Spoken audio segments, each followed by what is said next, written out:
Hello friends, आज हम देखेंगे भाषा शिक्षण से संबंधित तथा भाषा शिक्षण की विधियों से संबंधित विभिन्न 100+ क्वेश्चंस हम देखने वाले हैं। ये पार्ट फर्स्ट है, इसके बाद पार्ट सेकंड और थर्ड भी होगा। तो वीडियो है वो शुरू से अंत तक जरूर देखिएगा, बिल्कुल भी स्किप मत कीजिएगा। तो शुरू करते हैं।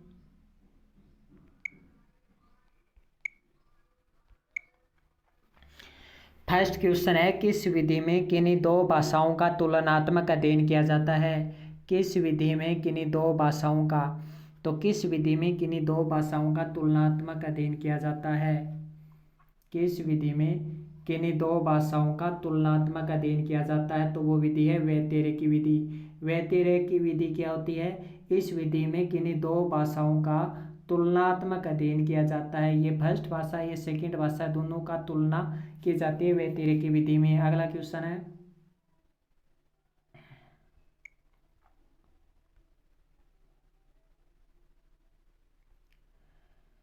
हर्टबर्ट की पंचपदीय विधि संबंधित है। तो हर्टबर्ट की पंचपदीय विधि, तो हर्टबर्ट की पंचपदीय विधि है वो पाठ योजना पर आधारित है, पाठ योजना से संबंधित है हर्टबर्ट की पंचपदीय विधि। अगला क्वेश्चन,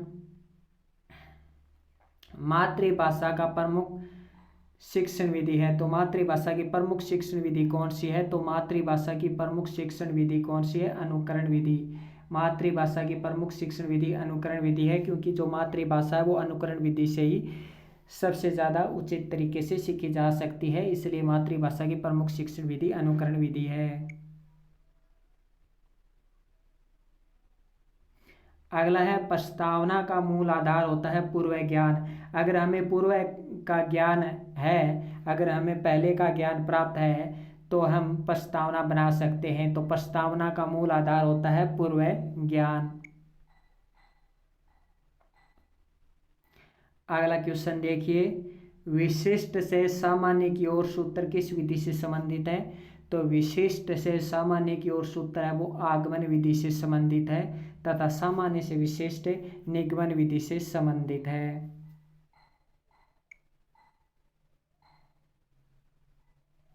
अगला क्वेश्चन देखिए, पाठ योजना में सर्वप्रथम किस के निर्माण की आवश्यकता होती है? तो पाठ योजना में सर्वप्रथम शिक्षण के उद्देश्यों के निर्माण की आवश्यकता होती है। सबसे पहले उद्देश्य बनाए जाते हैं पाठ निर्माण के लिए। अगला क्वेश्चन है, गीत विधि किस स्तर की कक्षाओं के लिए उपयोगी मानी जाती है? तो गीत विधि है वो प्राथमिक स्तर कक्षाओं के लिए उपयोगी मानी जाती है। गीत विधि प्राथमिक स्तर की कक्षाओं के लिए उपयोगी मानी जाती है। अगला है, भाषा सहस्त्रंग विधि का दूसरा नाम क्या है? तो भाषा सहस्त्रंग विधि का दूसरा नाम समवाय विधि है।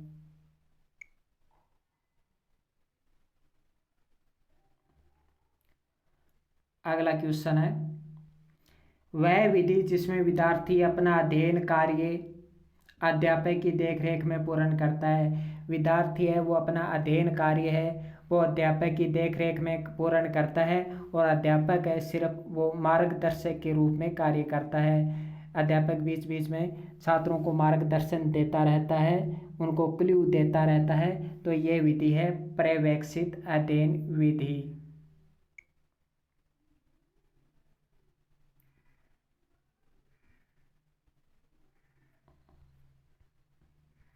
अगला क्वेश्चन है, ध्वन्यात्मक विधि के प्रवर्तक कौन माने जाते हैं? तो ध्वन्यात्मक विधि के प्रवर्तक माइकल सेमर माने जाते हैं। तो आप इसे आसानी से याद रख सकते हैं।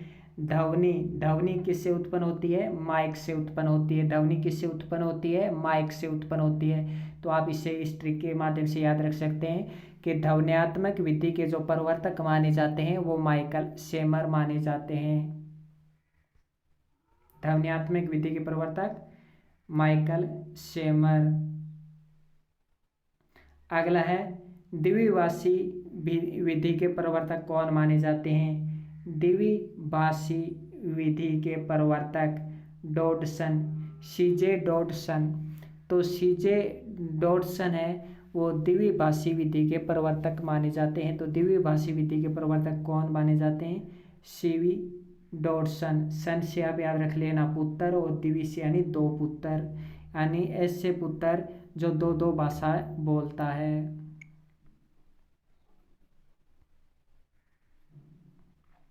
अगला है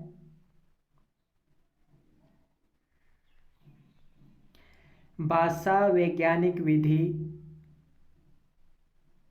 भाषा वैज्ञानिक विधि, भाषा संगठना विधि, अनुकरण परिसमरण विधि आदि नाम किस विधि के माने जाते हैं? तो ये नाम है संगठना परक विधि के माने जाते हैं, और संगठना परक विधि को सैनिक विधि भी कहते हैं।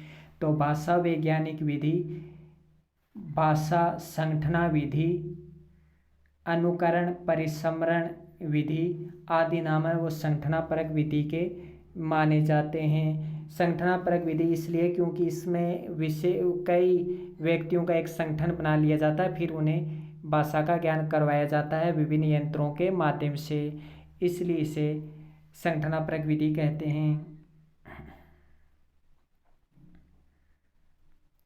अगला क्वेश्चन, व्याकरण अनुवाद विधि के प्रवर्तक कौन माने जाते हैं? तो व्याकरण अनुवाद विधि के प्रवर्तक श्री रामकृष्ण गोपाल भंडारकर माने जाते हैं। व्याकरण अनुवाद विधि के प्रवर्तक श्री रामकृष्ण गोपाल भंडारकर माने जाते हैं।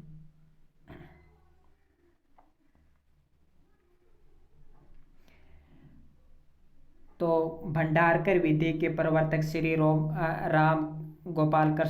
रामकृष्ण गोपाल माने जाते हैं, और ये विधि है वो संस्कृत भाषा से उत्पन्न हुई मानी जाती है। भंडारकर विधि का उद्भव है वो संस्कृत भाषा से माना जाता है। प्रत्यक्ष विधि के प्रवर्तक कौन माने जाते हैं? गुइन। गुइन को ही प्रत्यक्ष विधि का प्रवर्तक माना जाता है। तो प्रत्यक्ष विधि के प्रवर्तक कौन है? प्रत्यक्ष विधि के जो प्रवर्तक हैं वो गुइन माने जाते हैं।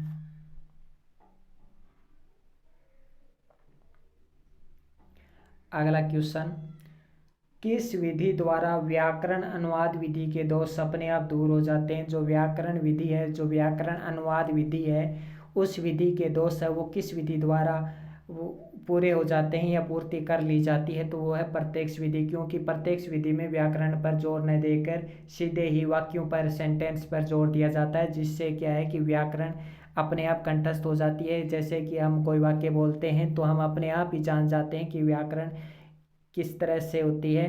तो इसमें व्याकरण सिखाने की अलग से जरूरत नहीं होती है, प्रत्यक्ष भाषा पर ही बल दिया जाता है, तो इसे प्रत्यक्ष विधि कहते हैं।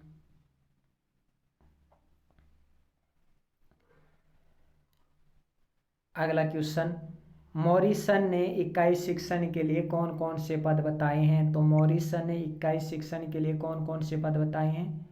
तो मॉरिसन ने जो इकाई के पद बताए हैं उन्हें क्रमानुसार सजाना है। मॉरिसन ने 5 पद बताए हैं इकाई शिक्षण के लिए।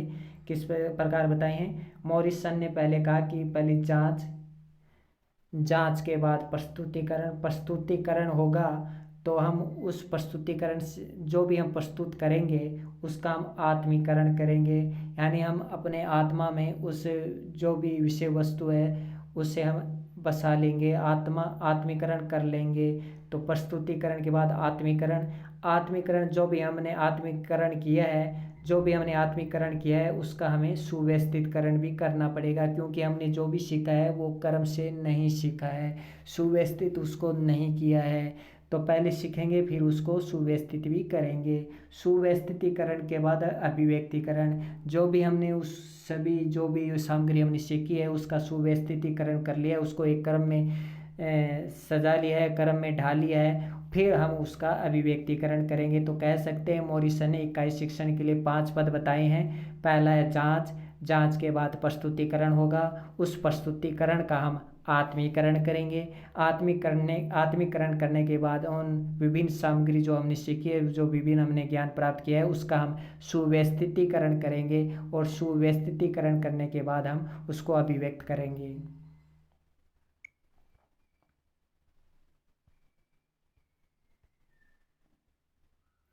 अगला है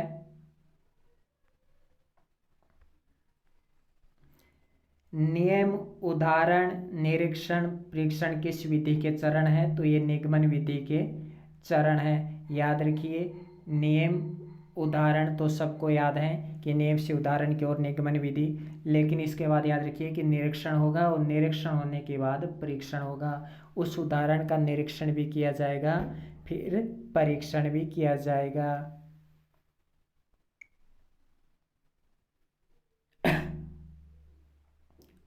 अगला है, इकाई विधि को विद्वान किस वाद पर आधारित मानते हैं? गेस्टाल्ट वाद पर आधारित मानते हैं। इकाई विधि को विद्वान है वो गेस्टाल्ट वाद पर आधारित मानते हैं, या उत्तर लिखा सकता है समग्रतावाद। तो समग्रतावाद पर आधारित मानते हैं। तो इकाई विधि को विद्वान समग्रतावाद या गेस्टाल्ट वाद पर आधारित मानते हैं। अगला है, इकाई विधि के प्रवर्तक कौन माने जाते हैं? तो इकाई विधि के प्रवर्तक मॉरिसन माने जाते हैं। इकाई विधि के प्रवर्तक, तो इकाई विधि के प्रवर्तक कौन माने जाते हैं? मॉरिसन।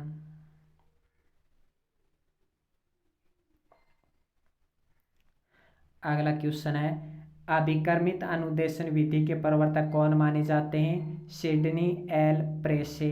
सिडनी एल प्रेसे है वो अनुदेशन विधि के प्रवर्तक माने जाते हैं। तो अभिकर्मित अनुदेशन विधि के प्रवर्तक। अगला है,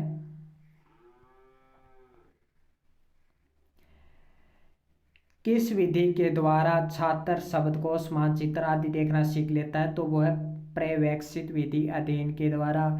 पर्यवेक्षित अध्ययन विधि के द्वारा है वो छात्र है वो शब्दकोश, मानचित्र देखना सीख लेता है, क्योंकि जो छात्र होता है वो खुद ही पर्यवेक्षण करता है, और जब खुद पर्यवेक्षण करता है तो वो खुद ही शब्दकोश देख लेता है, खुद ही मानचित्र देख लेता है। शिक्षक इसमें कोई हस्तक्षेप नहीं करता है, वो खुद ही आकलन करता है, तो खुद ही शब्दकोश, मानचित्र देखेगा ना। तो इस प्रकार कह सकते हैं कि ये पर्यवेक्षित अध्ययन विधि है।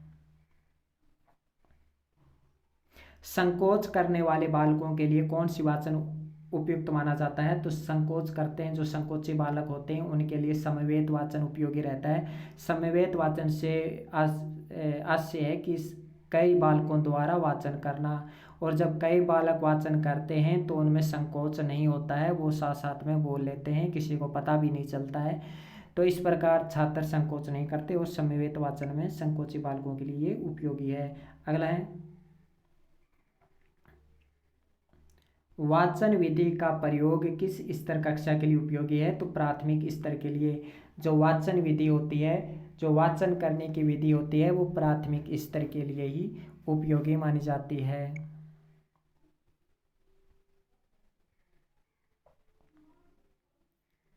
अगला है, दल शिक्षण की कार्य प्रणाली के कितने सोपान है? 3 सोपान है। पहला है नियोजन, फिर है क्रियान्वयन, फिर है मूल्यांकन। सबसे पहले नियोजन, एक प्रकार से योजना बनाई जाती है। योजना के बाद क्रियान्वयन किया जाता है, और क्रियान्वयन करने के बाद उस क्रियान्वयन का मूल्यांकन किया जाता है। तो कह सकते हैं कि दल शिक्षण की कार्य प्रणाली के 3 सोपान होते हैं। पहले नियोजन, पहले योजना से एक प्रकार के दल शिक्षण से संबंधित योजना बना ली जाती है कि कौन सा दल कौन सा कार्य करेगा, कैसे कार्य करेगा। फिर क्रियान्वयन किया जाता है कि वो किस प्रकार से क्रिया करता है, फिर उस जो भी क्रिया करता है उसका मूल्यांकन किया जाता है। तो दल शिक्षण की कार्य प्रणाली के 3 सोपान है, नियोजन, इसके बाद क्रियान्वयन, उसके बाद मूल्यांकन।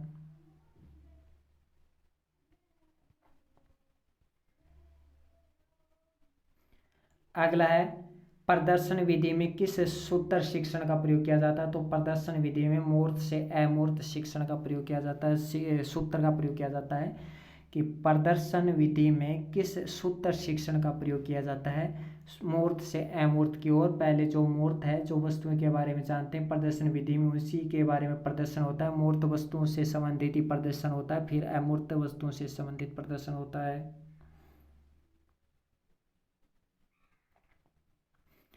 अगला है, छात्रों की वर्तनी संबंधी अशुद्धि दूर करने वाली विधि कौन सी है? तो वह श्रुत लेखन विधि। सुनकर हम जब लिखते हैं तो हमारी अशुद्धियां हैं वो दूर हो जाती हैं।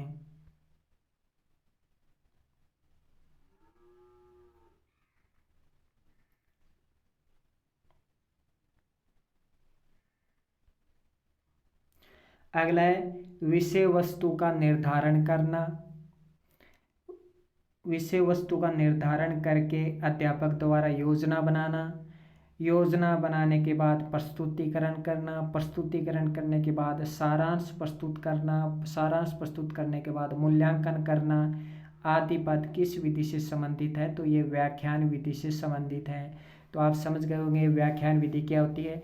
व्याख्यान विधि में सबसे पहले विषय वस्तु का निर्धारण किया जाता है कि कौन सी विषय वस्तु होगी और उस विषय वस्तु के अंतर्गत क्या क्या होगा। फिर अध्यापक द्वारा योजना बनाई जाती है कि जो ये विषय वस्तु बनाई है इसका किस प्रकार से उपयोग करना है, किस प्रकार से कार्य करना है। फिर प्रस्तुतिकरण होगा, जो योजना बना ली है उसको अब प्रस्तुतिकरण किया जाएगा उसका। फिर प्रस्तुतिकरण करने के बाद सारांश प्रस्तुत किया जाएगा कि इसमें कौन कौन से सारांश इंक्लूड किए गए हैं और उस सारांश जो प्रस्तुत किया जाएगा उसका मूल्यांकन किया जाएगा। तो इस प्रकार ये व्याख्यान विधि मानी जाती है। तो विषय वस्तु का निर्धारण करना, अध्यापक द्वारा योजना बनाना, प्रस्तुतिकरण करना, सारांश प्रस्तुत करना, मूल्यांकन करना आदि पद है वो व्याख्यान विधि से संबंधित हैं।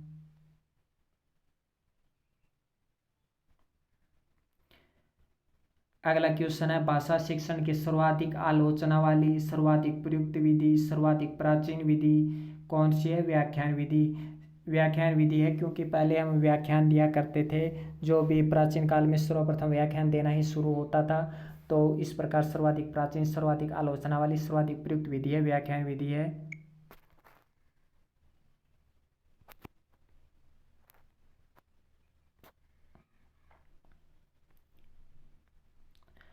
अगला क्वेश्चन है साहचर्य विधि के प्रतिपादक कौन माने जाते हैं? तो मारिया मोंटेसरी।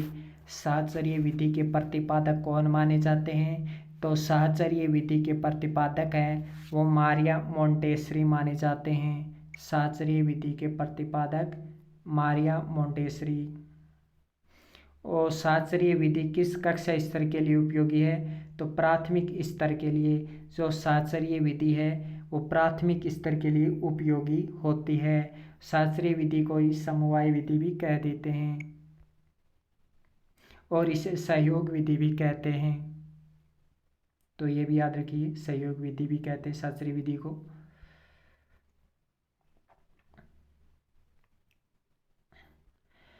अगला क्वेश्चन देखिए, परिभाषा है यह व्यक्तिगत अनुदेशन की एक विधि है। यह व्यक्तिगत अनुदेशन की एक विधि है जिसमें बालक क्रियाशील रहकर खुद की गति से अर्थात स्वयं की गति से सीखता है तथा अपने स्तरों की तत्काल जांच करता है अभिक्रमित अनुदेशन की ये परिभाषा किसने दी है? सूसन मार्कल ने। एक बार फिर से पढ़ते, सूसन मार्कल ने दी है कि यह व्यक्तिगत अनुदेशन की एक विधि है। यानी व्यक्तिगत अनुदेशन की विधि बताया, व्यक्तिगत यानी एक व्यक्ति की अनुदेशन की विधि बताया है सूसन मार्कल ने, जिसमें बालक क्रियाशील रहकर खुद की गति से सीखता है। कि इसमें बालक है वो खुद ही सीख लेता है क्रियाशील होकर, वह अपने स्तरों की तत्काल जांच करता है।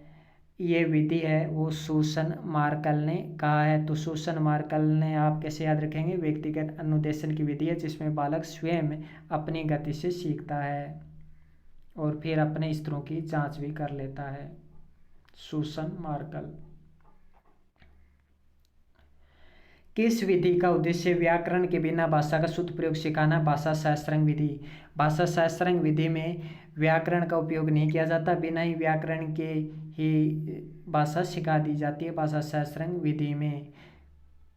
अगला सूत्र विधि का प्रारंभ किससे हुआ? तो सूत्र विधि है का प्रारंभ संस्कृत भाषा से माना जाता है। अगला क्वेश्चन, उपसंहार विधि किस विधि का अन्य नाम है? रसास्वादन विधि। रसास्वादन विधि का अन्य नाम क्या है? उपसंहार विधि। तो उपसंहार विधि किस विधि का अन्य नाम है? रसास्वादन विधि। तो याद रखना, रसास्वादन विधि को ही उपसंहार विधि कहा जाता है।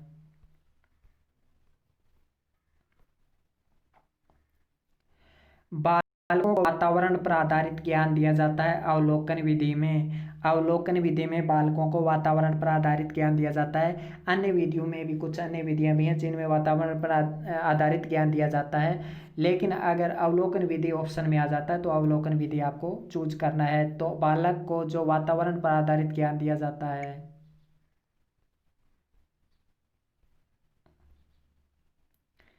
व्याकरण पढ़ाने की सर्वोत्तम विधि मानी जाती है आगमन विधि। आगमन विधि व्याकरण पढ़ाने की सर्वोत्तम विधि मानी जाती है।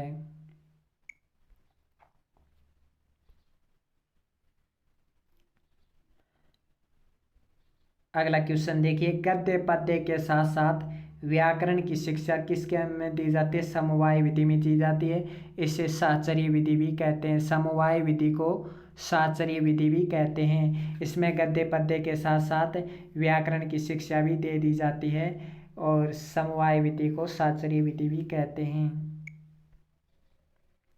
समवाय विधि में गद्य पद्य भी पढ़ा दिया जाता है और साथ में व्याकरण की शिक्षा भी दे दी जाती है।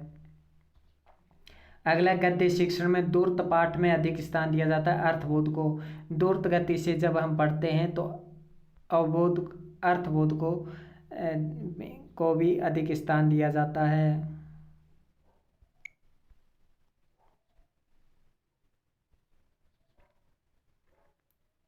अगला है, अधिगम अनुभव केंद्रीय इकाई योजना में सबसे अधिक बल किस बात पर दिया जाता है? छात्र अनुक्रिया पर। अधिगम अनुभव केंद्रीय इकाई में छात्र अनुक्रिया पर बल दिया जाता है, क्योंकि इस विधि में छात्र अनुक्रिया करके ही अधिक से अधिक अनुभव प्राप्त कर सकते हैं।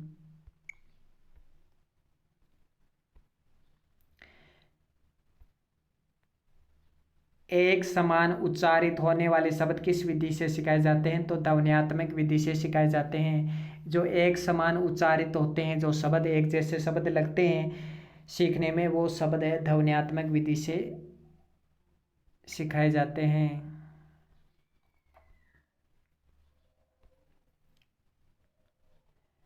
कौन सी विधि द्वारा उदाहरण द्वारा प्रारंभिक व्यवहार का आधार और शिक्षण की प्राकृतिक विधि मानी जाती है? प्रदर्शन विधि। तो प्रदर्शन विधि में क्या होता है कि प्रारंभिक व्यवहार का आधार माना जाता है और फिर शिक्षण की प्राकृतिक विधि मानी जाती है। शिक्षण की प्राकृतिक विधि क्यों मानी जाती है? क्योंकि ये प्राकृतिक वातावरण में प्रदर्शन किया जाता है, इसलिए शिक्षण की प्राकृतिक विधि मानी जाती है प्रदर्शन विधि। और इसमें व्यवहार इसमें मुख्य आधार होता है, तो प्रारंभिक व्यवहार का ये आधार माना जाता है प्रदर्शन विधि को।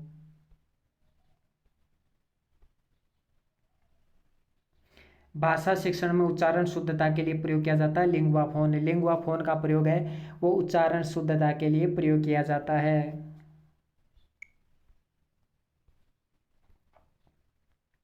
अगला है, भाषा की विशेषताएं हैं। तो भाषा परिवर्तनशील है, राइट। भाषा चिंतन का माध्यम है, राइट। भाषा का विकास क्रमिक रूप से हुआ है, राइट। उपयुक्त सभी।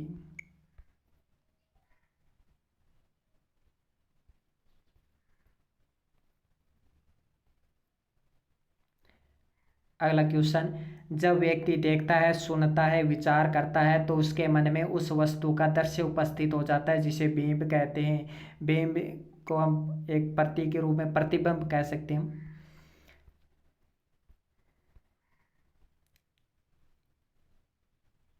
और बिंब है वो चार प्रकार के होते हैं, दृश्य बिंब, श्रव्य बिंब, भाव बिंब और विचार बिंब, ये भी याद रखना। अगला है, भाषा सीखने के मनोवैज्ञानिक चरण है। तो भाषा सीखने के मनोवैज्ञानिक चरण कैसे, भाषा हम किस प्रकार से सीखते हैं? तो सबसे पहले हमारे मन में जिज्ञासा उत्पन्न होती है। जिज्ञासा उत्पन्न होती है तो हम किसी भाषा को सीखने के लिए तत्पर होते हैं, और जब हम तत्पर हो जाते हैं तो तुरंत उसका अनुकरण शुरू कर देते हैं, और अनुकरण करने के बाद हम एक बार फिर से उस भाषा का अभ्यास कर लेते हैं। तो भाषा सीखने के मनोवैज्ञानिक चरण है जिज्ञासा, फिर तत्परता, फिर अनुकरण, फिर अभ्यास। अगला है, method and techniques of teaching पुस्तक किसने लिखी? श्रीमती एस के कोचर ने। Method and techniques of teaching पुस्तक किसकी है? श्रीमती एस के कोचर की है। Method and techniques of teaching पुस्तक है वो श्रीमती एस के कोचर की है। अगला है, व्याकरण अनुवाद विधि में, इसमें अन्य भाषा के व्याकरण अनुवाद विधि में क्या होता है? तो व्याकरण अनुवाद विधि में क्या होता है कि इसमें अन्य भाषा के व्याकरण के साथ मातृभाषा के व्याकरण की तुलना कर शुद्ध भाषा सिखाई जाती है। तो व्याकरण अनुवाद विधि में क्या होता है कि दो भाषाएं होती हैं, दोनों की आपस में तुलना की जाती है, फिर शुद्ध भाषा सीख ली जाती है।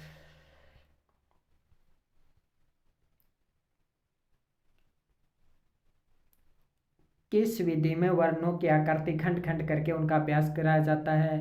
तो मान लीजिए ये वर्ण है और इन वर्णों की आकृति को खंड खंड करके इन फिर बच्चों को अभ्यास कराया जाता है, तो ये विधि है पेस्टोलॉजी विधि। पेस्टोलॉजी विधि में वर्णों की आकृति को खंड खंड करके उनका अभ्यास कराया जाता है, पेस्टोलॉजी विधि कहलाती है।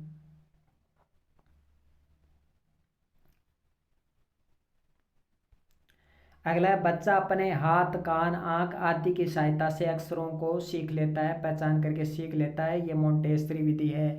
मोंटेसरी विधि में क्या होता है कि बच्चा अपने इन इंद्रियों द्वारा ज्ञानेंद्रियों द्वारा बच्चा है वो अक्षरों की पहचान करना सीख लेता है, इस प्रकार इसे मोंटेसरी विधि कहते हैं।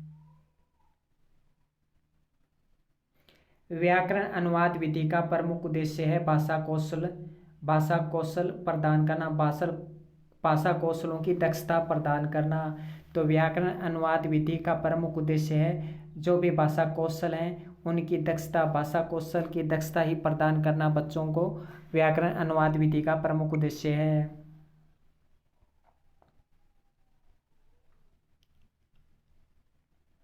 अगला देखिए, किस विधि में बालक खुद संशोधन करता है? बालक खुद संशोधन करता है, बालक अध्यापक का अनुकरण करके एक एक शब्द को लिखना सीख जाता है, फिर उन शब्दों को मूल से मूल मिलाकर देखता है, यह जैकटॉट विधि। जैकटॉट विधि में बालक स्वयं संशोधन करता है, बालक अध्यापक का अनुकरण कर करके एक एक शब्द को लिखना सीख जाता है और उनसे मूल से मूल मिलाकर देखता है। तो मूल से मूल मिलाकर देखता है, इसका मतलब बालक है वो खुद संशोधन कर रहा है, इसे कहते हैं जैकटॉट विधि।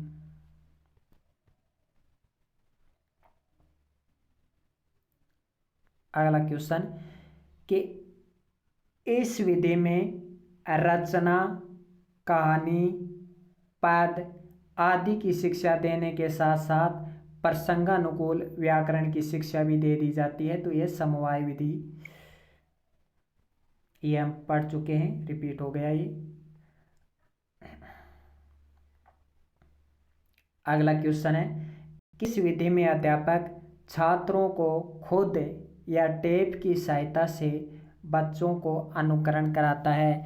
अध्यापक क्या करता है कि खुद बोलता है और छात्र अनुकरण करते हैं, या टेप बजा देता है फिर छात्र अनुकरण करते हैं और उन संवादों का अर्थ समझाता है। फिर शिक्षक क्या होता है कि जो टेप सुना रहा है या खुद व्याख्यान दे रहा है उसका वह उन संवादों का क्या करता है, वह बच्चों को अर्थ समझाता है। फिर व्याकरण की शिक्षा दी जाती है, उसके बाद व्याकरण की शिक्षा दी जाती है और अभ्यास कराया जाता है, तो यह संगठनापरक विधि, सैनिक विधि। लेकिन इस पर जो मुख्य जोर दिया जाता है वो मौखिक अभ्यास पर ही जोर दिया जाता है। सबसे पहले मौखिक अभ्यास को महत्व दिया जाता है, सबसे अधिक भी जोर मौखिक अभ्यास को ही दिया जाता है, उसके बाद ही व्याकरण की शिक्षा दी जाती है संगठनापरक विधि में।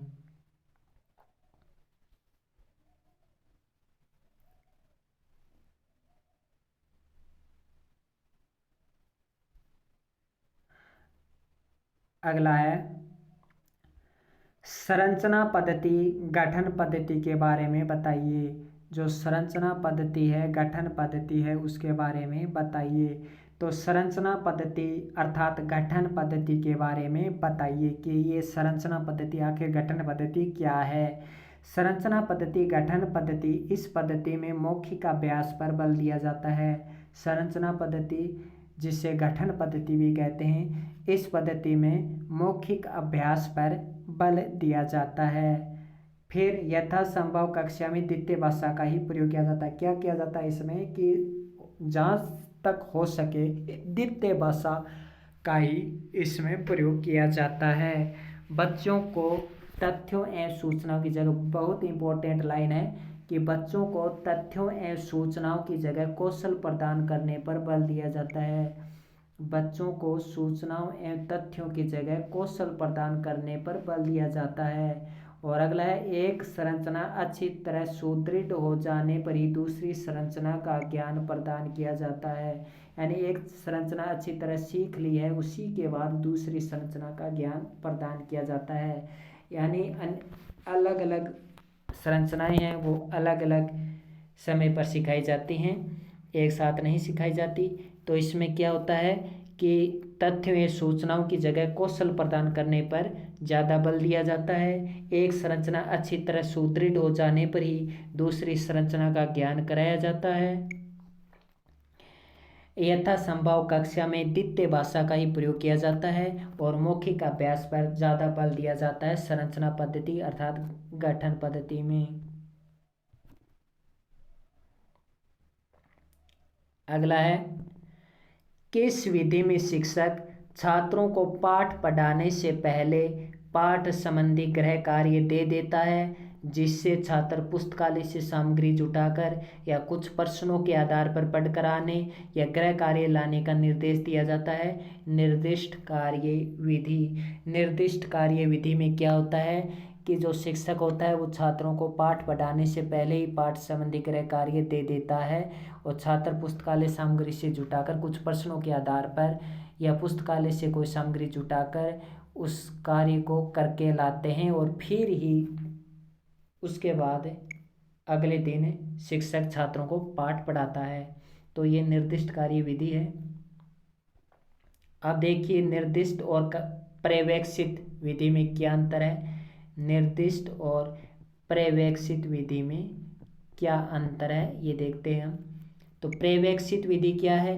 पर्यवेक्षित विधि छात्रों को कक्षा में कार्य दे दिया जाता है और शिक्षकों के मार्गदर्शन में ही कार्य कर लिया जाता है। छात्रों को बिना किसी सहायता के कार्य करना होता है और जो शिक्षक होते हैं वो मार्गदर्शक के रूप में होते हैं। अगला है, पले वे पुस्तक किस मनोवैज्ञानिक की है। तो पले वे पुस्तक है वो कुक की है। पले वे पुस्तक किसकी है। तो पले वे पुस्तक है वो कुक की है, कुक महोदय की है पले वे पुस्तक। अगला है, पले वे सजेशंस। तो पले वे सजेशंस पुस्तक किसकी है। एम रायबर्न की। रायबर्न की एम रायबर्न की पुस्तक है पले वे सजेशंस, एम रायबर्न की पुस्तक है। तो पले वे सजेशंस किसकी पुस्तक है। एम रायबर्न की पुस्तक है। अगला है, अभिवर्ती से क्या अभिप्राय है। अभिवर्ती को हम मनोवर्ती भी कह देते हैं। अभिवर्ती को मनोवर्ती भी कह देते हैं। तो अभिवर्ती अर्थात मनोवर्ती से क्या अभिप्राय है। अभिवर्ती से अभिप्राय है कि पाठ को पढ़ने के बाद छात्रों के मन पर उस पाठ को पढ़ने का जो प्रभाव पड़ता है उसे अभिवर्ती कहते हैं। यानी पाठ को पढ़ने के बाद छात्र को कैसा लगता है, कैसा महसूस होता है, छात्र क्या सोचता है कि उसने कितना सीखा है, वो किस प्रकार से सीख रहा है, क्या वो सीख पा रहा है या नहीं पा रहा है, कितना सीख पा रहा है, ये सभी विचार हैं वो छात्रों के अभिवर्ती कहलाते हैं।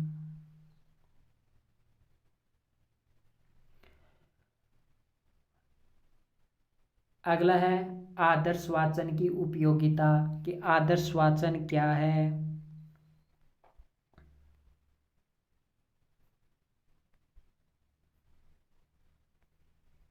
तो आदर्श वाचन विद्यार्थी का पाठ सामग्री से सामान्य परिचित हो जाता है। कि आदर्श वाचन में क्या होता है, जब शिक्षक आदर्श वाचन करता है तो विद्यार्थी का पाठ सामग्री से सामान्य परिचय हो जाता है। क्योंकि जो शिक्षक आदर्श वाचन करता है वो पाठ सामग्री से संबंधित करता है, पाठ सामग्री से हटकर नहीं करता है। तो पाठ सामग्री से संबंधित जो आदर्श वाचन करने के कारण विद्यार्थियों का पाठ सामग्री से सामान्य परिचय हो जाता है। अगला है, सामग्री को इकाइयों में बांटकर पढ़ने से अभ्यास हो जाता है। जो पाठ सामग्री होती है उनको आदर्श वाचन विधि के अंतर्गत इकाइयों में बांट लिया जाता है और इकाइयों में बांट लेने के कारण उसका अच्छी तरह से अभ्यास हो जाता है। गद्यांश की व्याख्या करने के लिए भी आदर्श वाचन उपयोगी है। पढ़ने की उचित गति का भी ज्ञान हो जाता है, क्योंकि जब शिक्षक आदर्श वाचन करता है तो वो आरोह है, अवरोह है, यति, गति, लय, इन सभी का ध्यान में रखकर ही वाचन करता है। इस प्रकार छात्रों को उचित गति का ज्ञान भी हो जाता है और एक गद्यांश की व्याख्या के लिए भी आदर्श वाचन उपयोगी है। फिर छात्र भी खुद भी वाचन करते हैं, तभी उनको अच्छी तरह से उचित गति का ज्ञान होता है। अगला है उपयोजन पाठ से क्या अभिप्राय है। तो उपयोजन पाठ से क्या तात्पर्य है कि पहले पढ़ी हुई कविता के आधार पर किसी रचना का लिया जाने वाला पाठ, यानी पहले पढ़ी हुई कोई कविता है, यानी पूर्व ज्ञान है, पूर्व जो कोई कविता है उसके आधार पर कोई रचना ली जाती है तो उसे ही उपयोजन पाठ कहते हैं।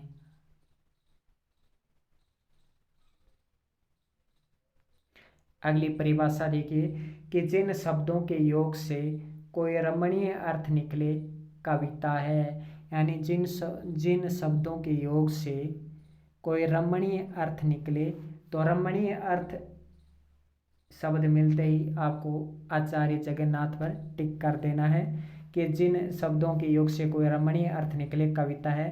परिभाषा है आचार्य जगन्नाथ की। अगला है छंद में रचना को कविता किसने कहा है। तो छंद में रचना को कविता कहा है जॉनसन ने। छंद में रचना को कविता किसने कहा है। छंद में रचना को कविता कहा है जॉनसन ने। अगला क्वेश्चन, हृदय की मुक्ता अवस्था के लिए जो वाणी शब्द विधान करती है उसे कविता किसने कहा है। रामचंद्र शुक्ल ने। हृदय की मुक्त अवस्था के लिए या मुक्ता अवस्था के लिए, तो हृदय की मुक्ता अवस्था नाम शब्द मिलते ही आपको रामचंद्र शुक्ल पर टिक कर देना है। हृदय नाम मिलते ही रामचंद्र शुक्ल पर टिक कर देना है। हृदय की मुक्ता अवस्था रामचंद्र शुक्ल।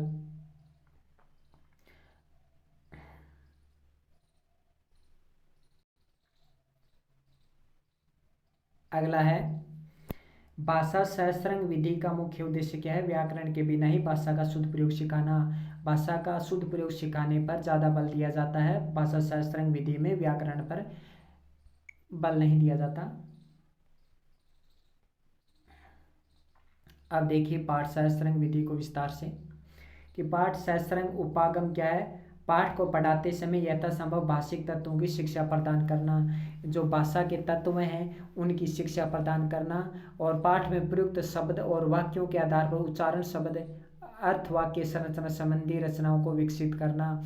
कि पाठ पढ़ाते समय जो भी शब्द आते हैं, जो भी उच्चारण आते हैं, जो अर्थ होते हैं, उन सभी का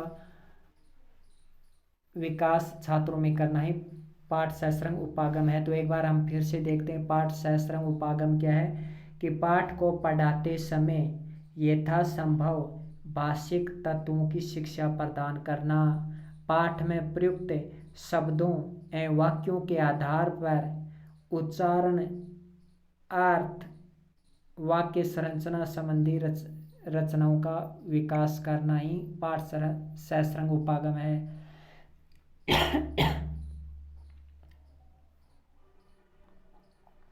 पाठ सहस्त्रंग उपागम की सबसे बड़ी विशेषता क्या है। पाठ पढ़ाते समय छात्रों को भाषिक तत्वों के ज्ञान और प्रयोग की क्रियात्मक शिक्षा प्राप्त होती है। याद रखिए इसमें पाठ सहस्त्रंग उपागम में भाषा तत्वों का ज्ञान तो प्राप्त होता ही है, साथ में क्रियात्मक शिक्षा भी प्रयोग की क्रियात्मक शिक्षा भी प्राप्त होती है, यानी जो भी क्रिया करते हैं वो प्रयोग करके ही करते हैं। तो यह पाठ सहस्त्रंग उपागम, इसमें प्रयोग होता है और क्रियात्मक शिक्षा प्राप्त होती है और भाषिक तत्वों का ज्ञान भी प्राप्त होता है पाठ सहस्त्रंग उपागम में। अगला है कमजोर छात्रों की पहचान किस परीक्षण के आधार पर की जाती है। निष्पत्ति परीक्षण। कमजोर छात्रों की पहचान है वो निष्पत्ति परीक्षण के आधार पर की जाती है, और निष्पत्ति परीक्षण के बाद नैदानिक परीक्षण आता है। निष्पत्ति परीक्षण के बाद ही नैदानिक परीक्षण आता है। तो कमजोर छात्रों की पहचान किस परीक्षण के आधार पर होती है? सही उत्तर होगा निष्पत्ति परीक्षण, नैदानिक परीक्षण नहीं होगा। नैदानिक परीक्षण में तो निदान किया जाता है।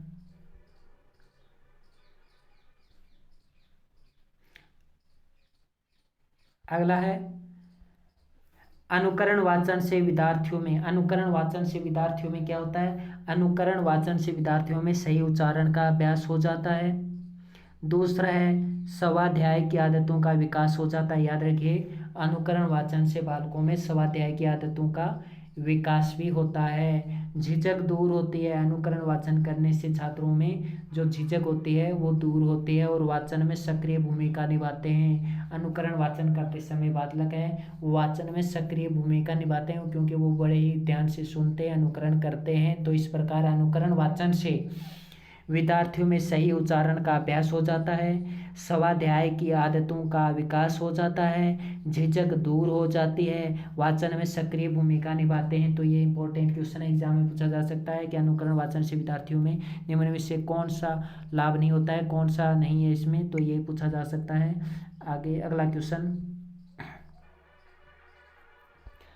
तो भाव साम्य एक उपयोजन पाठ की परिभाषा हम पहले देख चुके हैं। अब ये दूसरे प्रकार का प्रश्न है। तो क्वेश्चन है वो दो प्रकार से पूछा जा सकते हैं, जैसे कि भाषा शास्त्र विधि से संबंधित, समवाय विधि से संबंधित मैंने दो प्रकार के क्वेश्चन लिए। इसी प्रकार उपयोजन पाठ से संबंधित 2 प्रकार के क्वेश्चन लिए, क्योंकि एग्जाम्स में एक ही अलग अलग प्रकार से क्वेश्चन पूछा जाता है। तो भाव साम्य तथा पूरक रचनाओं के आधार पर किया जाने वाला पाठ, तो भाव साम्य तथा पूरक रचनाओं के आधार पर किया जाने वाला पाठ उपयोजन पाठ होता है। पूरक रचनाओं के आधार पर बनाया जाने वाला पाठ भाव साम्य तथा पूरक रचनाओं के आधार पर किया जाने वाला पाठ उपयोजन पाठ कहलाता है। अगला है कौन सा कार्य अर्थ ग्रहण की कुशलताओं के विकास के लिए ज़्यादा उपयुक्त रहेगा? तो वर्णन करना। अर्थ ग्रहण की कुशलताओं के विकास के लिए बच्चे हैं वो अर्थ ग्रहण ज़्यादा से ज़्यादा अर्थ ग्रहण कैसे कर पाएंगे? वर्णन करने से ही कर पाएंगे। जब हम किसी पाठ का किसी विषय का वर्णन करेंगे तभी हम उसका अर्थ ग्रहण करने में ज़्यादा सक्षम होंगे। किसी भाषा को पढ़ने या लिखने की अपेक्षा बोलना सीखना सबसे छोटी पगडंडी को पार करना है। तो सबसे छोटी पगडंडी यानी किटसन, सबसे छोटी पगडंडी नाम आ जाए तो आपको याद रखना है किटसन। अगला है बिना रुक रुक कर एक प्रवाह से पढ़ना किस विधि में सिखाया जाता है? कहानी विधि में। कहानी विधि में क्या होता है कि बिना रुक रुक के एक प्रवाह से पढ़ता है छात्र, बिना रुकता नहीं है बल्कि एक प्रवाह से पढ़ता जाता है कहानी विधि के अंतर्गत।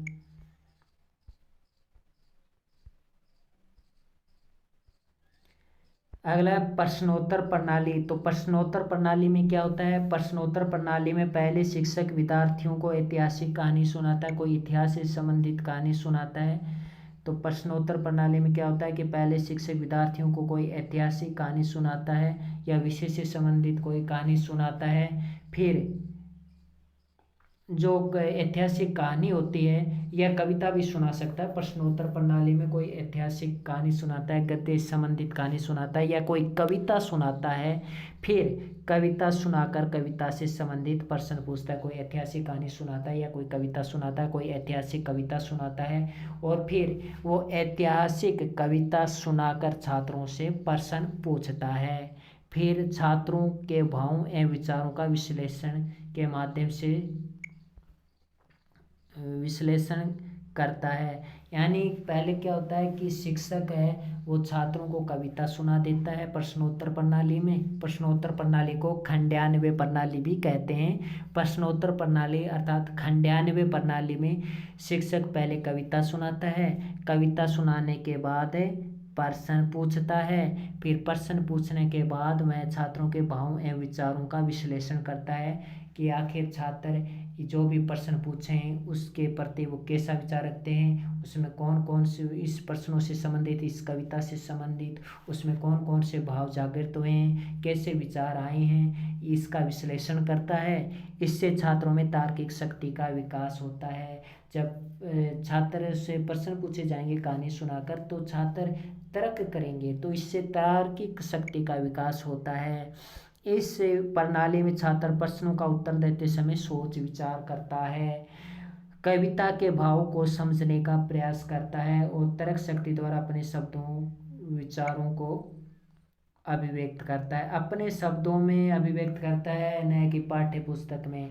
याद रखिए, प्रश्नोत्तर प्रणाली में छात्र है वो अपने जो तर्क शक्ति है उस तर्क शक्ति का प्रयोग करके अपने शब्दों में विचारों को अभिव्यक्त करता है। तो ये तो थी प्रश्नोत्तर प्रणाली, जिसमें पहले शिक्षक कोई कविता सुनाता है, फिर छात्रों से प्रश्न पूछता है, छात्रों के भावों एवं विचारों का विश्लेषण करता है और छात्रों में इससे क्या होता है कि छात्रों में तर्क शक्ति का विकास होता है और छात्र भी हैं वो क्या करते हैं कि तर्क शक्ति के आधार पर ही अपने शब्दों में विचारों को अभिव्यक्त करते हैं। तो इसे ही कहते हैं प्रश्नोत्तर प्रणाली।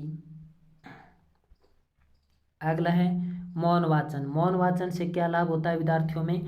मौन वाचन चिंतन, स्वयं चिंतन की भावना जागृत होती है, यानी स्वयं चिंतन करते हैं, स्वयं चिंतन की भावना जागृत होती है, स्वयं चिंतन करते हैं बालक मौन वाचन के माध्यम से।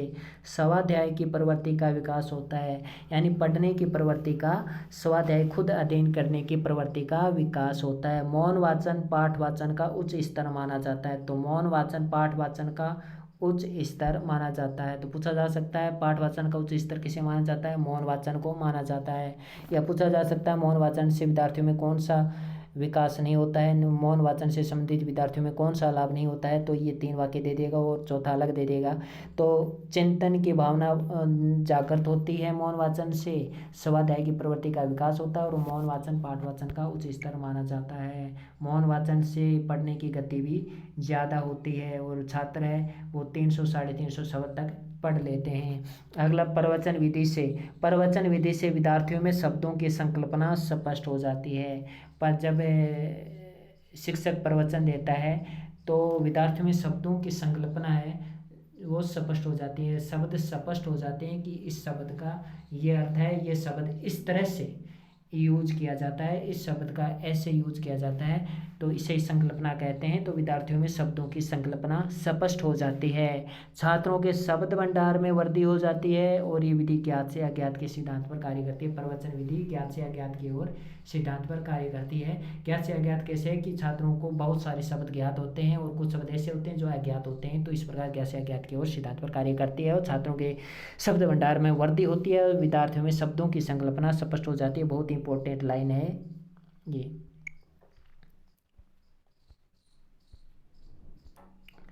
अगला है उद्बोधन विधि। उद्बोधन विधि में क्या होता है कि इस विधि में कठिन शब्दों का अर्थ नहीं बताया जाता, ये विधि करके सीखने पर आधारित है। उद्बोधन विधि में क्या होता है कि पहले से बोध होता है छात्रों को, तो इसलिए कठिन शब्दों का अर्थ नहीं बताया जाता, ये करके सीखने पर आधारित होती है। इसमें कठिन शब्दों का अर्थ बताने की जरूरत नहीं होती है, छात्र स्वयं करके सीख लेते हैं, कठिन शब्दों का पता लग जाता है, तो ये उद्बोधन विधि है।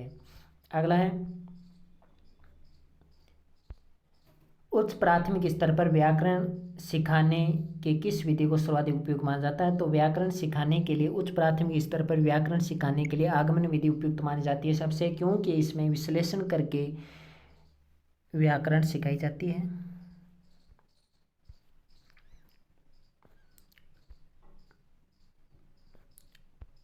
अगला क्वेश्चन है हिंदी भाषा के विविध रूपों से परिचित कराने में सर्वाधिक सहायक है। तो हिंदी भाषा के हम विविध रूपों से अगर परिचित होना चाहते हैं तो हमें हिंदी भाषा का साहित्यिक ज्ञान होना चाहिए, वह अन्य मुद्रित सामग्री उसके बाद ही आती हैं।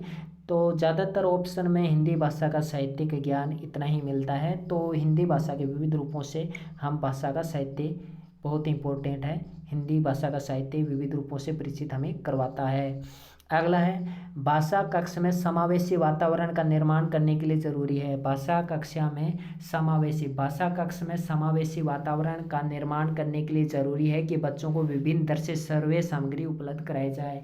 अगर बच्चों को विभिन्न दर से सर्वे सामग्री उपलब्ध कराई जाती है तो भाषा कक्ष में समावेशी वातावरण बनाया जा सकता है। तो निर्माण करने के लिए सबसे जरूरी यही है कि बच्चों को विभिन्न दर से सर्वे सामग्री उपलब्ध कराई जाए।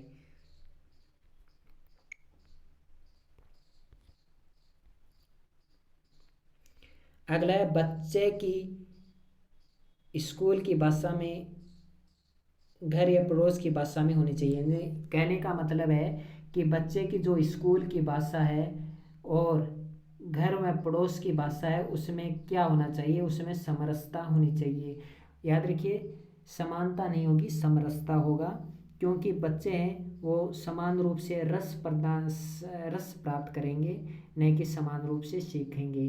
तो समान रूप से वो रस प्राप्त करेंगे, सभी रस प्राप्त करेंगे।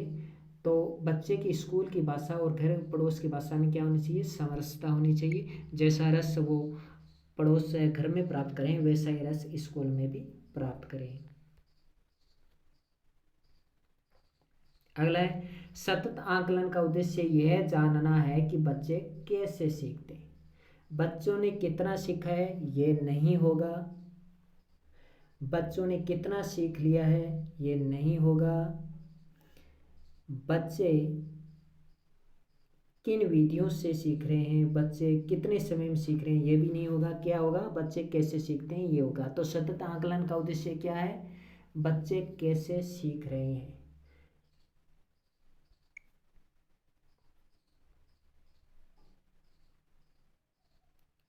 अगला क्वेश्चन, उच्च प्राथमिक स्तर पर बच्चों के भाषा प्रयोग का आकलन करने में सबसे कम प्रभावी है जांच सूची। तो उच्च प्राथमिक स्तर पर बच्चों के भाषा प्रयोग का आकलन करने में सबसे कम प्रभावी है जांच सूची। जांच सूची क्या होती है कि इसमें सिर्फ जांच होती है, न बच्चों का अलग से टेस्ट परीक्षण किया जाता है, नहीं बच्चों के विचारों का विश्लेषण किया जाता है, सिर्फ जांच सूची बना दी जाती है। तो ये सबसे कम प्रभावी है, नहीं मूल्यांकन होता है। अगला है, उच्च प्राथमिक स्तर पर हिंदी भाषा शिक्षण का सर्वाधिक संबंध है हिंदी सामग्री के बारे में आलोचनात्मक चिंतन। अगर हम हिंदी सामग्री के बारे में आलोचनात्मक चिंतन करेंगे तो ये भाषा शिक्षण का सर्वाधिक संबंध माना जा सकता है उच्च प्राथमिक स्तर पर, क्योंकि उच्च प्राथमिक स्तर पर होती ही आलोचना है। आलोचना करना जरूरी है उच्च प्राथमिक स्तर पर, भाषा सामग्री के बारे में आलोचनात्मक चिंतन होना चाहिए। अगला, ठेका प्रणाली किस विधि को कहते हैं। तो ठेका प्रणाली है वो डाल्टन योजना को कहते हैं। किस योजना को कहते हैं, ठेका प्रणाली डाल्टन योजना को कहते हैं। क्यों कहते हैं ठेका प्रणाली डाल्टन योजना को, क्योंकि इसमें वर्ष भर का ठेका है वो छात्रों को दे दिया जाता है। कोई विषय है, कोई कार्य है, कोई विषय से संबंधित है। पहले क्या होता है कि शिक्षक और विद्यार्थी आपस में एक चर्चा करते हैं। तो उस चर्चा या ये कोई मीटिंग होती है, उस मीटिंग में क्या करते हैं कि अध्यापक छात्रों को कोई विषय दे देता है और वो विषय वो वर्ष भर से संबंधित दे देता है, वर्ष भर का या महीने भर का कार्य दे देता है, योजना दे देता है एक, जो छात्रों को स्वयं करनी होती है। तो इस प्रकार इसे ठेका प्रणाली कहते हैं, बच्चों को ठेका मिल जाता है कोई योजना बनाने का, इसलिए डाल्टन योजना को ठेका प्रणाली भी कहते हैं। अगला है, डाल्टन योजना के प्रतिपादक कौन माने जाते हैं, हेलन पार्क हार्स्ट। डाल्टन योजना के प्रतिपादक कौन माने जाते हैं, डाल्टन योजना के प्रतिपादक हैं वो हेलन पार्क हार्स्ट माने जाते हैं। तो हेलन डाल्टन योजना के प्रतिपादक माने जाते हैं। अगला क्वेश्चन, तुलना विधि, भाष्य विधि तथा समीक्षा विधि किस स्तर कक्षा के लिए उपयोगी मानी जाती है। जो तुलना विधि है, भाष्य विधि है और समीक्षा विधि है, ये तीनों विधियां उच्च स्तर कक्षाओं के लिए उपयोगी मानी जाती हैं। उच्च कक्षा स्तर के लिए उपयोगी मानी कौन कौन सी जाती है, तुलना विधि जिसमें दो भाषाओं की तुलना करके शुद्ध भाषा सिखाई जाती है, दूसरी है भाष्य विधि और तीसरी है समीक्षा विधि। ये उच्च स्तर कक्षा के लिए उपयोगी मानी जाती है, क्योंकि तुलना करना और फिर तुलना करके शुद्ध भाषा सीखना प्राथमिक कक्षाओं के लिए ज़्यादा उपयोगी नहीं है, क्योंकि तुलना विधि में विश्लेषण भी करना होता है और विश्लेषण प्राथमिक स्तर की कक्षाओं से ज़्यादा नहीं हो पाता, उच्च स्तर के लिए उपयोगी है। अगला, प्रश्नोत्तर प्रणाली, व्याख्या प्रणाली किस कक्षा स्तर के लिए है। तो ये माध्यमिक स्तर के लिए, उच्च स्तर नहीं होगा, यहाँ पे माध्यमिक स्तर होगा। तो माध्यमिक स्तर की कक्षाओं के लिए प्रश्नोत्तर प्रणाली व्याख्या प्रणाली होती है। प्रश्नोत्तर प्रणाली हम देख ही चुके हैं, जिसमें शिक्षक है कोई कविता सुनाता है, फिर संवादों का वो जो संवाद कराता है टेप की सहायता से या खुद है, उसका वो अर्थ बताता है और छात्रों से प्रश्न पूछता है। छात्र वितरक वितरक के द्वारा प्रश्नों का उत्तर देते हैं, स्वयं की भाषा में उत्तर देते हैं, तो इसे प्रश्नोत्तर प्रणाली कहते हैं। व्याख्या प्रणाली में अध्यापक व्याख्या देता है और छात्र अनुकरण करते हैं, तो ये उच्च स्तर के लिए होती है। यानी व्याख्या सिर्फ व्याख्या प्रदान करने से माध्यमिक स्तर के लिए होती है। अगला है, जो विषय छात्रों की ज्ञान परिधि के बाहर होता है उन पर रचना कार्य कराने के लिए यह विधि उपयोगी मानी जाती है, क्योंकि संकेतों के द्वारा एवं रूपरेखा के द्वारा वे सामग्री से परिचित हो जाते हैं। कौन सी विधि है? प्रबोधन विधि। प्रबोधन विधि में क्या होता है कि प्रबोधन विधि में जो विषय होता है वो छात्रों की ज्ञान परिधि के बाहर होता है, छात्रों की समझ से बाहर होता है। कि कहते हैं ना ये तेरे समझ से बाहर है, तो वो समझ से बाहर होता है, और जो समझ से बाहर होता है उसी पर सृजनात्मक कार्य करने में ज़्यादा मज़ा आता है। तो कह सकते हैं कि ये प्रबोधन विधि है, एक सृजनात्मक विधि की तरह कार्य करती है, सृजनात्मकता आती है इसमें। छात्रों में सृजनात्मक चिंतन शक्ति का विकास होता है प्रबोधन विधि से, विचार शक्ति चिंतन शक्ति का विकास होता है छात्रों में प्रबोधन विधि से। तो जो विषय छात्रों की ज्ञान परिधि के बाहर होता है उन पर रचना कार्य करने के लिए ये विधि उपयोगी मानी जाती है, क्योंकि इसमें संकेतों के द्वारा और रूपरेखा के द्वारा, याद रखिए जब संकेतों के द्वारा रूपरेखा के द्वारा जब सामग्री से परिचित करवाया जाता है तो इसका मतलब है कि जो विषय है वो छात्र तो पढ़ना वो विषय तो छात्रों को पढ़ना नहीं है, अर्थात क्योंकि संकेत दिए जा रहे हैं, रूपरेखा दिए जा रहे हैं, तो फिर वो उससे व्याख्या करने की या पढ़ने की क्या जरूरत है ना, अर्थ बताने की क्या जरूरत है। तो संकेत एवं रूपरेखा के द्वारा विशेष सामग्री से परिचित करवाया जा रहा है छात्रों को, तो ये प्रबोधन विधि है। ये काफ़ी कठिन विधि है क्योंकि इसमें संकेत और रूपरेखा का सहारा लिया जाता है किसी विषय को समझने के लिए। प्रबोधन विधि। रूपरेखा विधि किस स्तर के लिए उपयोगी मानी जाती है? तो रूपरेखा विधि माध्यमिक स्तर के लिए उपयोगी मानी जाती है, क्योंकि इसमें संकेतों या रूपरेखाओं के द्वारा किसी विधि को सीखा जा रहा है। इसमें कोई ज़्यादा विश्लेषण या कोई बड़ी योजना बनाकर कार्य नहीं किया जा रहा है, इसलिए ये उच्च स्तर के लिए न होकर माध्यमिक स्तर के लिए विधि है, रूपरेखा विधि है। फिर भी ये काफ़ी कठिन विधि है।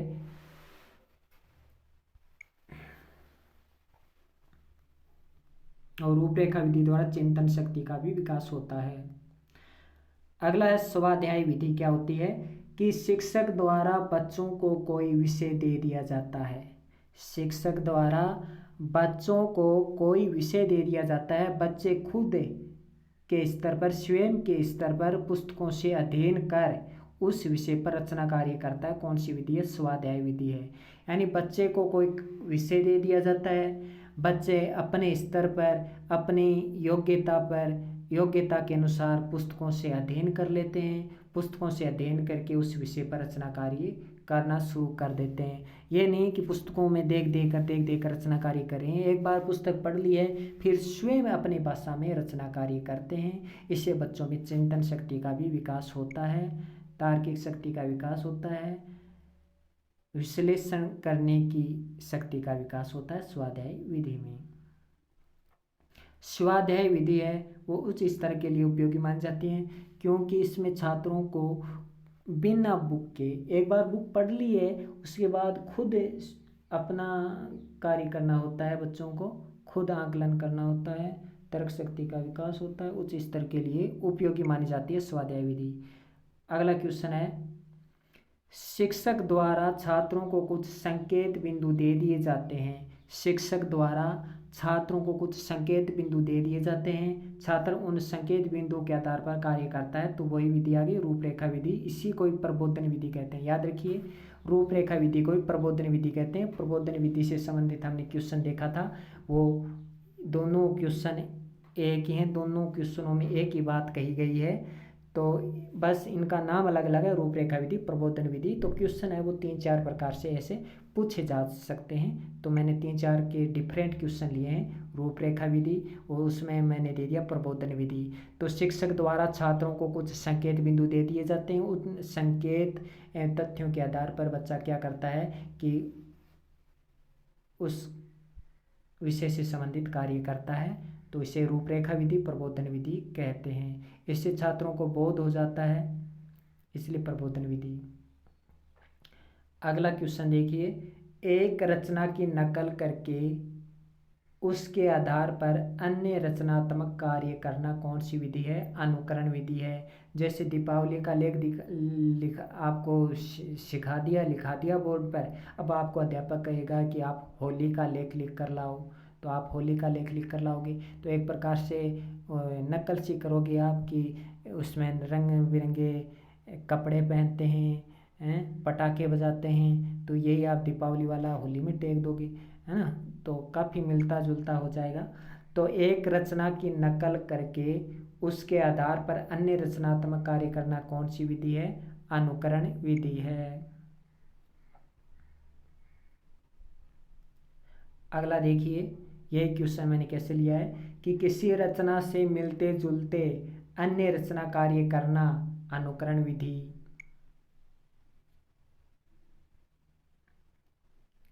अगला देखिए, अनुकरण विधि की परिभाषा है किस प्रकार ये है कि अनुकरण विधि क्या होती है कि किस विधि में भाषा तो बच्चों की खुद की होती है परंतु शैली के लिए अन्य रचना पर निर्भर रहना पड़ता है। किस प्रकार से घुमाकर प्रश्न आया है, तो ये है अनुकरण विधि। तो प्रश्न ऐसे घुमा फिरा कर देते हैं तो आपको ध्यान रखना है कि किस विधि में भाषा तो बच्चों की खुद की होती है परंतु शैली के लिए उन्हें अन्य रचना पर निर्भर रहना पड़ता है। यानी जो भी शैली उन्हें लिखनी है, जो भी रचना उन्हें लिखनी है, उस रचना को लिखने के लिए अन्य रचना पर भी निर्भर रहना पड़ता है। भाषा तो बच्चों की खुद की होती है, पाठ्य पुस्तक भाषा नहीं होती है।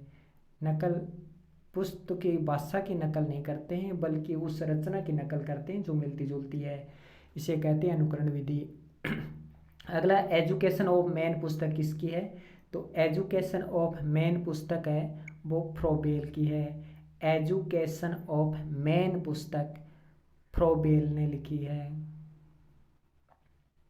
अगला, डाल्टन योजना किस स्तर के बालकों के लिए उपयोगी है? डाल्टन योजना माध्यमिक स्तर कक्षा के लिए उपयोगी है। डाल्टन योजना माध्यमिक कक्षा स्तर के लिए उपयोगी मानी जाती है। अगला है, किंडरगार्टन विधि को अन्य किस नाम से भी जाना जाता है? तो किंडरगार्टन विधि को बालोदान प्रणाली भी कहते हैं क्योंकि उद्यान में ले जाकर शिक्षा कराई जाती है, खेल खेल में शिक्षा कराई जाती है किंडरगार्टन विधि में। तो खेल को भी प्रमुखता दी जाती है किंडरगार्टन विधि में। अगला है, शिक्षा का कार्य प्रतिबंध नहीं। शिक्षा का परिभाषा है कि शिक्षा का कार्य प्रतिबंध नहीं बल्कि पथ प्रदर्शन है। शिक्षा द्वारा बालकों के दैवीय गुणों में किसी प्रकार का हस्तक्षेप नहीं करना चाहिए, उक्त कथन है फ्रोबेल। यानी बालक में जो दैवीय गुण है, देवताओं ने जो बालकों को गुण दिए हैं, उन गुणों का बालक खुद उपयोग कर रहे हैं, खुद सृजनात्मकता वाले कार्य कर रहे हैं, तो उनमें हस्तक्षेप मत करो। ये परिभाषा है फ्रोबेल की, बल्कि पथ प्रदर्शन करते रहो बालकों का। अगला, अभिकर्मित अनुदेशन की विधि की किस परिभाषा है कि किसने दी है कि अभिकर्मित अधिगम शिक्षण विधियों की व्यापकता के लिए उपयुक्त विधि है। ये व्यक्तिगत अनुदेशन की एक विधि है जिसमें बालक क्रियाशील रहकर खुद की गति से सीखता है तथा अपने उत्तरों की तत्काल जांच करता है। बच्चा क्रियाशील रहकर स्वयं की गति से सीख लेता है और फिर तत्काल जो सीखा है उसकी जांच कर लेता है। ये परिभाषा है कुक की, पूरा नाम है D.L. कुक। तो अभिकर्मित अधिगम शिक्षण विधियों की व्यापकता के लिए उपयुक्त विधि है। ये व्यक्तिगत अनुदेशन की एक विधि है जिसमें बालक क्रियाशील रहकर खुद की गति से सीखता है तथा अपने उत्तरों की तत्काल जांच करता है। तो यह D.L. कुक की परिभाषा है।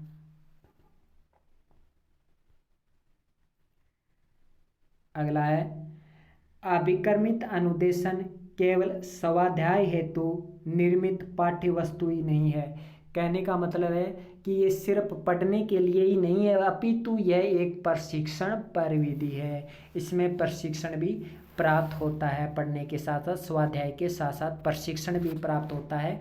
तो स्वाध्याय के साथ साथ प्रशिक्षण किस विधि में प्राप्त होता है? अभिकर्मित अनुदेशन विधि में, और ये परिभाषा दी है आर एविल ने।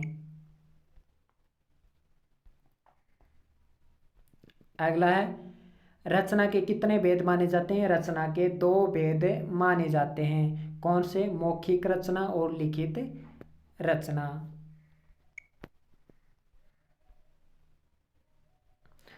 तो ये तो था हिंदी शिक्षण की विधियां और भाषा से संबंधित विभिन्न क्वेश्चंस। तो आपको ये वीडियो बहुत अच्छा लगा होगा, तो आई होप आपको अच्छा लगा होगा। तो लगा तो शेयर ज़रूर कीजिएगा, लाइक ज़रूर कीजिएगा। नमस्कार।